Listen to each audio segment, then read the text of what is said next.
Here's what's going on this week around our city. On Wednesday, October 20th at 11:30 a.m., Mayor Bowles will join the Volunteers of America in the ribbon cutting ceremony for Madison Apartments Urban Renewal LP. The formal program will begin at 11:45 a.m.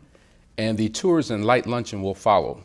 For more information, please call 908-352-8450 or 212-496-4311. Following that event at 12 p.m., Mayor Bowles will join members of the Elizabeth Italian American community and other Elizabeth residents for the Italian American flag raising ceremony in front of City Hall. Later that evening at 5 p.m., Mayor Bowles will attend the Greater Elizabeth Chamber of Commerce Fall Business After Hours networking event. The event will feature light refreshments and plenty of networking opportunities. It will be held at the Tequila Grill, 824 Pearl Street. For more information, please call 908-355-7600. On Thursday, October 21st at 11 a.m., Mayor Bowles will join the Health Department's Office on Aging in their annual Hispanic Heritage Month celebration. The event will be held at the O'Donnell Dempsey Center, which is located at 623 Salem Avenue. For more information, please call 820-4044. Following that event, Mayor Bowles will attend the grand opening and ribbon cutting of Metro Club. That's a new fitness center at 416 Morris Avenue. For more information, please call 908-662-3844. Later that evening at 6 p.m., Mayor Bowles will attend the second annual Angels Reception and celebrating 46 years of service to the community. The event will be held at Kean University and the New Jersey Center for Science, Technology, and Mathematics. For additional information, please call 908-351-4850. If you need more information concerning this or any other events this week, please call the Public Information Office at 908-820-4124. Joining me today from the Institute of Music for Children is Leslie Sims. She's the program director. Also, Alicia Souder. She's the executive director. Welcome, ladies. Thank you so much. You two have been trying to make me laugh over there for the last 2 or 3 minutes, so payback is coming. I will say that to you. All right, all right.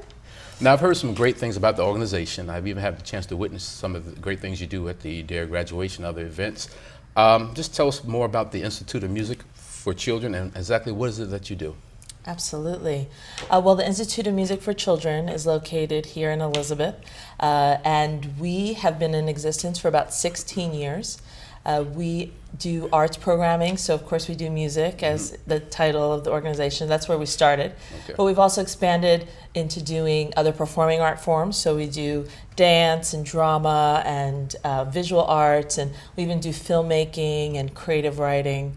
But then we also have a wide range of instrumental music, so we have piano, guitar, violin, even the harp. Now, do you play any musical instruments? I'm really from the theater world, but I'm a music lover, so okay. I feel like that. And I've been actually, we even have adults taking classes with us as well. So I'm thinking that maybe I'll even try to get back to piano where I'd taken lessons. But Leslie actually has music experience and is both a singer and a instrumental music. Yes, What I do you play? playing piano when I was 5. Okay. And then I moved on to acting, singing, and dancing.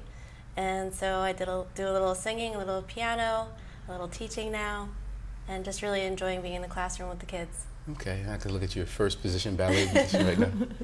Now, I know that you're in Elizabeth, but exactly where is the school located? We're located on the corners of North and Salem, and actually Westminster is a major cross street as well, and we're in the 3rd Westminster Presbyterian Church. So we're sort of on the border of Elizabeth and Hillside. Okay, that's interesting. You said the 3rd Westminster Presbyterian Church. What's that relationship like? It sounds pretty unique there. Well, 3rd Westminster is our home. It's the home for the Institute of Music. It started 16 years ago when volunteers from the church decided to start a program for the kids in the community. And 6 years ago, it incorporated into its own nonprofit, and they've been there ever since. And actually, last year we had a gala where we named 3rd Westminster our home for good. Okay. Now, I understand that you offer classes at a very affordable rate, so how are you able to do that in this economic time? Well, absolutely. one of the big reasons why the Institute was even started was to give all children access to the arts. So often the arts, especially musical instruction, has been relegated to those that can afford it. It's been more of something for the privileged. And we don't feel that the arts is a privilege. The arts is something that we all should have access to. And so we, from the beginning, we have always sought funding so that we can offer subsidized rates and scholarships to students, so that we don't ever want to turn down a child because of money. However, we can't make it free because we certainly would have to then seek all of that funding for free. But we do seek a lot of funding so that we're able to offer classes at rates that are 60 to 90% reduced than what we actually pay our teachers, and it costs us to run the classes. Okay. So you teaching piano over there, or? I'm not teaching piano. I do some of the children's classes in acting, and I did singing and dancing in the past.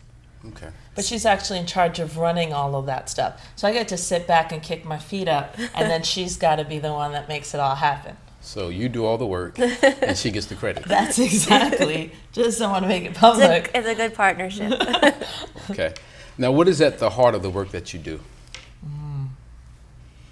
Well, our mission, in short, is to create harmony, which stands for helping to achieve responsible, motivated, optimistic neighborhood youth.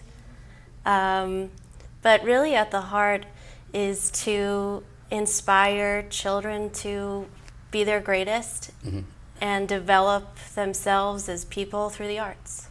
Now, you did the acronym for Harmony, right? Yes. Now, on the piano, it's how does it go? Every good boy deserves fudge. Right, and that's what is it called? The keys? I forget if that's lines or spaces. That's lines. lines, yep, and then spaces is F-A-C-E. Just test to make sure you're a real pianist, that's all. And you're going to add? I was just going to say that we really believe that the arts is an instrument for change. Period. That it helps to transform not only us artistically, but us personally, as well as our ability to socially interact with each other and how we think.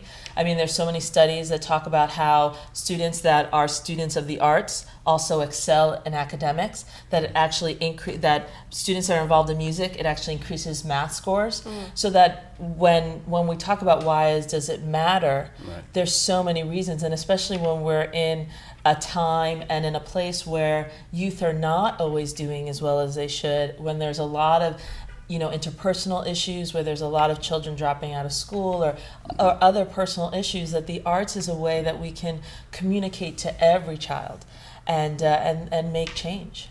Okay. Now, what are the benefits of your programs? I mean, let's say particularly for children. Well, I think it's really in line with what I was saying, is that not only is it about really achieving artistically, but also personal development.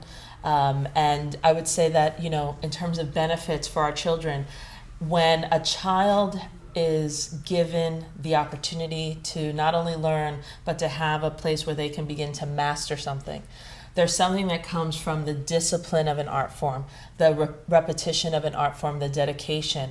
Also seeing, we hire professional artists. These are people that are working artists themselves, that are dedicated to education. So they come in and they see master percussionists at work. They see singer-songwriters. They see, violin players that play in symphony orchestras.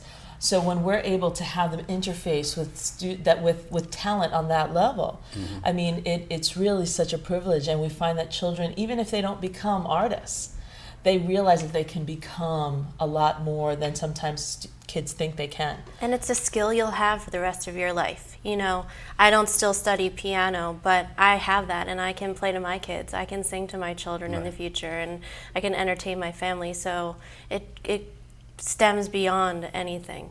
It's also about developing an appreciation for the art around us.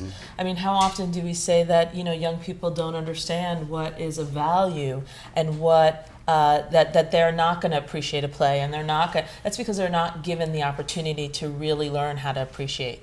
So that's what we're doing, is we're providing those opportunities.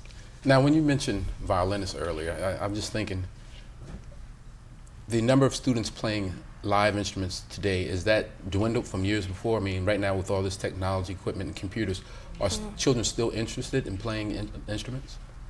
Absolutely. I mean, we get calls all the time. And we get calls not just from parents who want their kids to play, but from parents who say, my kid really wants to play this or that. But music programs in the schools are dwindling.